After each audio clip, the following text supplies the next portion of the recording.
हे घ्या माझ्या मुलांसाठी बनाना शेक.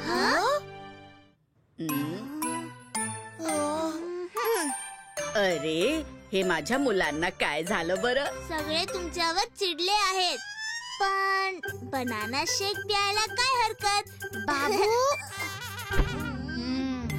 अच्छा ठीक आहे, मी तर माझ्या मुलांचा प्रॉब्लेम सॉल्व्ह करायलाच आले होते. ते काय म्हणता तुम्ही?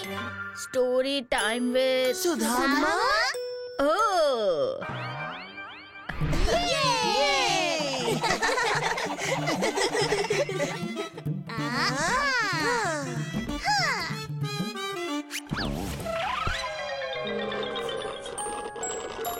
तर आम्हा सुरू करूया.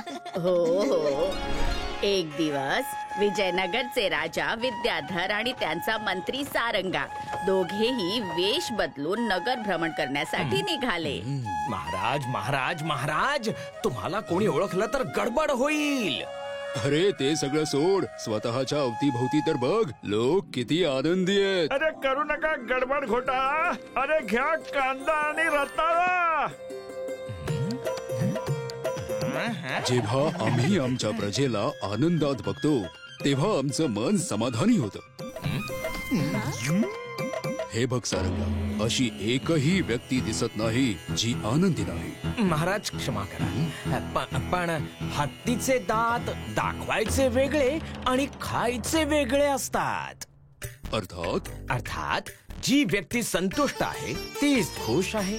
आता वास्तविकरित्या किती लोक संतुष्ट आहेत याचा शोध घ्यायला हवा ना. जर तुमची आज्ञा असेल तर माझ्याकडे एक योजना आहे महाराज.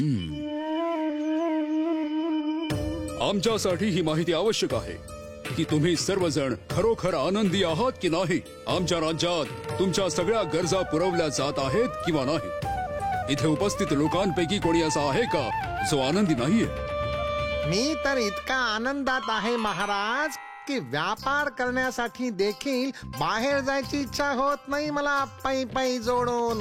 आमचं स्वयंपाकघर कायम धान्याने भरलेलं असतं. आम्हाला अजून काय हवंय महाराज? हो हो, आमचा व्यापार काम धंदा एकदम व्यवस्थित चालू आहे. आम्ही सगळे खुश आहोत महाराज. चांगली गोष्ट आहे. मंत्रीजी. महाराज महाराज, तुमचं म्हणणं ऐकून महाराज खरंच प्रसन्न झाले आणि म्हणूनच उद्या शहरातल्या सगळ्या आनंदी लोकांसाठी शाही बगीचा उघडण्यात येईल. तिथे खूप सारे दुर्लभ फळ आणि फुलं आहेत ज्यांना तुम्ही खाऊही शकता आणि पिशवीत भरून घेऊनही जाऊ शकता.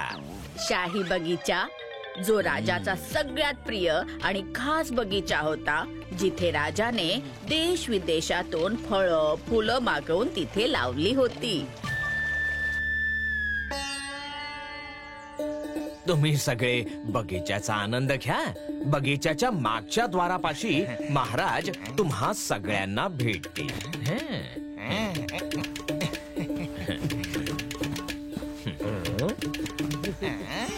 अरे वा, किती छान आणि रसाळ फळं आहेत.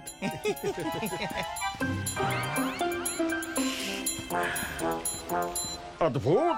अरे हा बगीचा तर दुसऱ्याच कुठल्या तरी जागेचा आहे असं वाटतं. अरे तुम्ही लोक गप्पा मारण्यातच वेळ घालवा आपला. मी तर चाललो बुवा माझी ही पिशवी भरायला पै पै जोडून.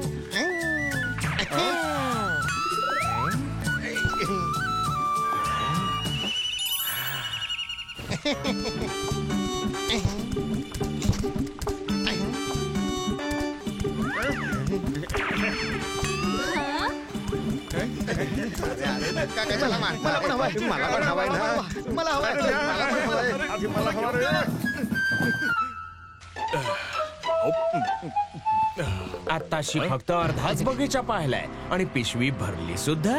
अशा सुंदर आणि रसाळ फळं व्यतिरिक्त अजून काय असू शकतं इथे बरं? थोडस पुढे जाऊन तर बघा. हा बगीचा आतून इतका विशाल असेल असं वाटलं नव्हतं. अविश्वसनीय. सोनेरी फळं, अद्भुत. अरे वा. हिरे मोती जडलेली फुलं, हा बगीचा तर खरंच शाही निघाला. हे सगळं घेऊन गेलो तर मी श्रीमंत बनेन पै पै जोडून. अरे हे सगळं लोक तोडून गेले तर मला काय मिळेल पै पै जोडून. अरे ते बघा महाराज.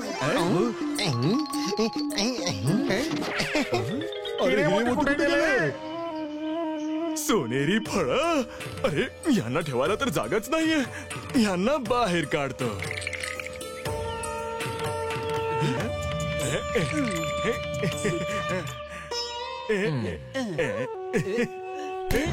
अरे सोड. माझा मी घेणार. नाही नाही सोड सोड सोड. हे माझं.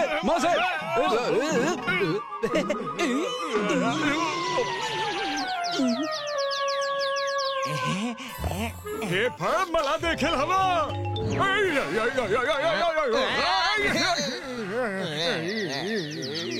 जर तुमचं मन आणि पिशवी भरली असेल तर आता निघूया. महाराज आपली वाट बघत आहेत दुसऱ्या द्वारापाशी. हो हो चला मंत्रीजी. अजून थोडी फळं घेतली पाहिजे होती. अगदी बरोबर.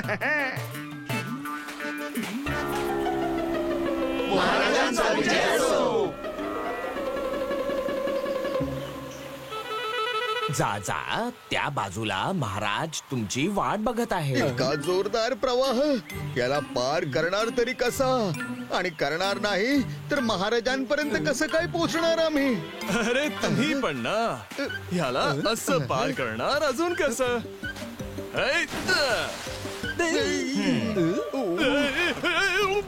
अरे वाचवा, मी डुबतोय. पाणी खूपच खोल आहे.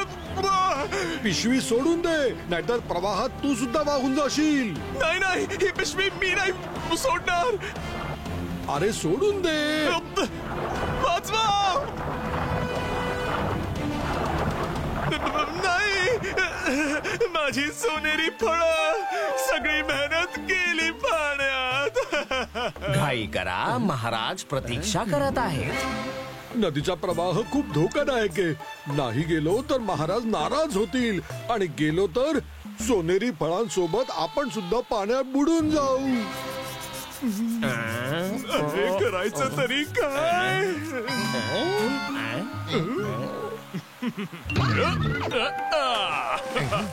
अरे मूर्खा, हे काय केलंस? सोनेरी फळ पाण्यात सोडून दिलीस. जर त्या तीरावर राजांना भेटायचं असेल तर वाटतंय ही पिशवी इथेच सोडावी लागेल.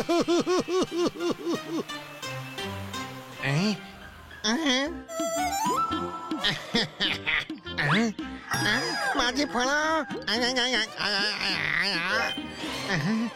काय काय विचार केला होता आणि काय झालाय?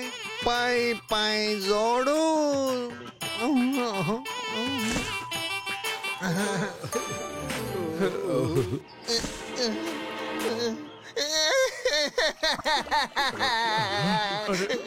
माझी फळ.